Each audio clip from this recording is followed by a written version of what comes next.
Hello, I'm Bobby Ann Cole, Christian author, speaker, and writing teacher.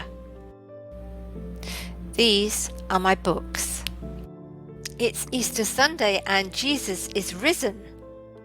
This is day 3 of my 3-day mini-series, The Deeper Meaning of What Jesus Did, commemorating Jesus' crucifixion and deepening our appreciation of his identity as our saving Messiah.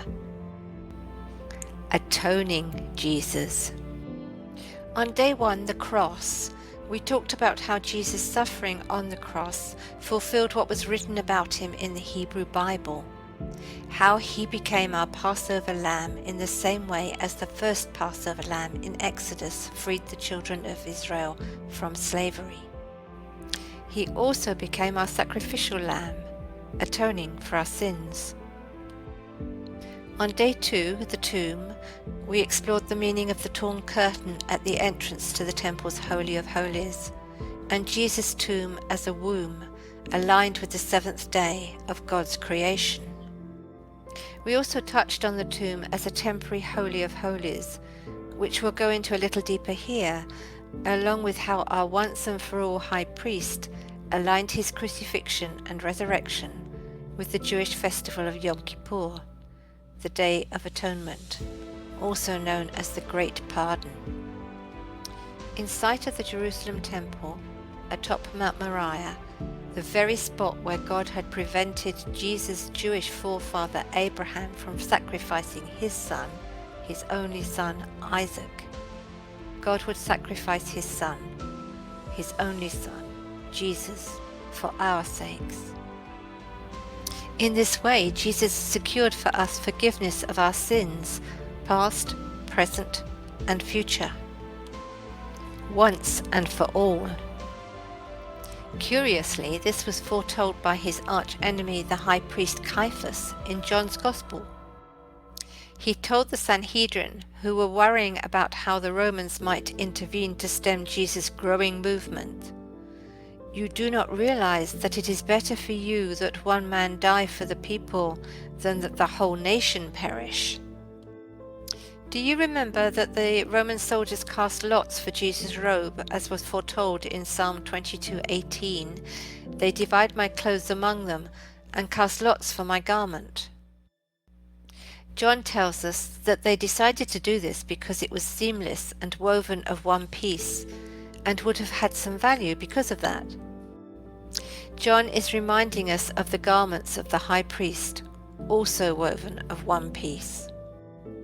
The high priest had a very particular role on Yom Kippur, as detailed in Leviticus. He alone was allowed to enter the Holy of Holies, and that only on that one day every year, to atone for himself, his household, and for the people. The high priest took 2 goats. The first was sacrificed as a sin offering. He would make confession of the whole nation's sins over the second, the scapegoat, before sending it out into the wilderness. Thus, one goat was to say sorry for sinning, and the second carried everyone's sins away. When Caiaphas the high priest said, "It is better for you that one man die for the people than that the whole nation perish," he effectively designated Jesus as the scapegoat. He was also the goat sacrificed as a sin offering, as Isaiah had foretold, pierced for our transgressions, crushed for our iniquities. The punishment that brought us peace was on him. And just like the first Passover lamb that saved the children of Israel from death, he is about to rise from the grave. Yesterday I told you that I believed Jesus' tomb became a temporary Holy of Holies while he lay in it. Why did I say that? It's because of the linen. On Yom Kippur, the high priest would enter the Holy of Holies wearing white linen clothes that he would never put on again. They would be left in the place where he removed them. Jesus entered the tomb alone, wrapped in white linen that he would never wear again. 3 days later, a new world began as he rose from the dead. Sunday in Hebrew is Yom Rishon, or first day, set aside to remember God's creation. Darkness hovered over the deep, but on the first day God said, "Let there be light." And he separated the light from the darkness. Mary Magdalene found the tomb empty. She ran to tell the others who were sitting Shiva, the 7 days of housebound mourning observant Jews carry out. So Peter and the other disciple started for the tomb. Both were running, but the other disciple outran Peter and reached the tomb first. He bent over and looked in at the strips of linen lying there, but did not go in. Then Simon Peter came along behind him and went straight into the tomb. He saw the strips of linen lying there, as well as the cloth that had been wrapped around Jesus' head. The cloth was still lying in its place, separate from the linen.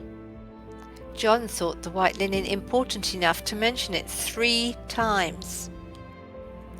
I think John wanted us to understand that the tomb was Jesus' Holy of Holies. I'd like to take this opportunity of inviting you to Where Jesus Walked, a virtual pilgrimage to the Holy Land in pictures. This free booklet contains some anecdotes from when I lived in Israel. It's available for you here, prayerfulpilgrims.com.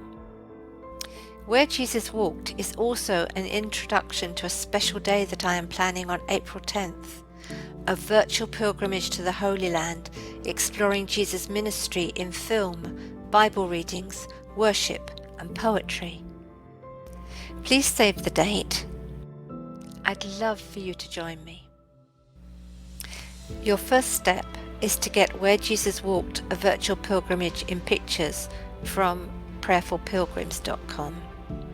Shalom, and thank you.